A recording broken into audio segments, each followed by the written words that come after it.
Remember those redneck jokes from Jeff Foxworthy? You might be a redneck if. You might need this series if you spend more than you make every month. You need this series. If you don't know if you spend more than you make every month, you need this series. If you don't care that you don't know that you spend more than you make, you need this series. If you feel financial pressure, you need this series. If you pay minimum payments on your credit card, you probably need this series. If you think that paying a minimum on your credit card is just good financial strategy, you need this series. And if you're making a financial decision that you hope your spouse or the IRS doesn't find out, you need this series. Some say, I don't have a problem. I'm making the minimum payments on my cards. I'm paying all my bills. I'm caught up. I've got a little money left over to eat or indulge myself in a movie or a game.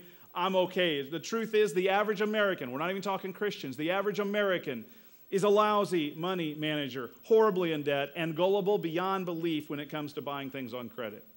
If you're paying interest, you're losing money. Christians spend nearly 10% of their total income in interest, Christians in interest, and 2% of their total income they give to God.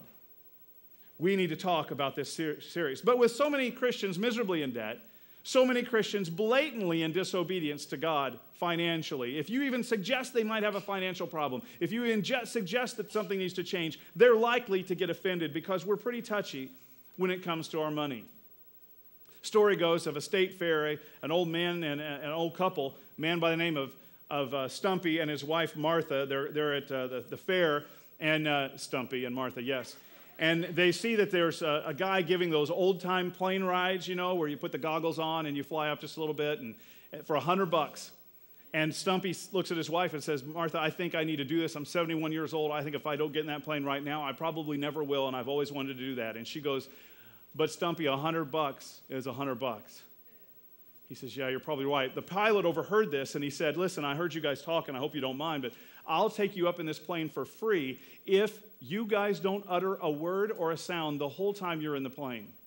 Stumpy looks at his wife, Martha. Martha looks at Stumpy and says, let's go. They get in the plane, and this pilot takes them on rolls and spins and up and down in circles all over the place, and not a word. The pilot lands, and he goes to Stumpy. He says, listen, I can't believe you didn't utter a sound the entire time. You're comped. You don't have to pay the $100. Stumpy said, yeah, when Martha fell out a little while ago, I almost yelled. But $100 is $100. I'm going to assume a few things going into this series. I'm going to assume that you want God's blessing. I'm going to assume that. I'm going to assume that you want God's provision. And I'm going to assume that you want God's wisdom. Now, if you don't want that, and that's a bad assumption, this series might not be too great for you. I get that, okay? But I'm also going to assume that you want to get your bills paid and be free from the bondage of debt.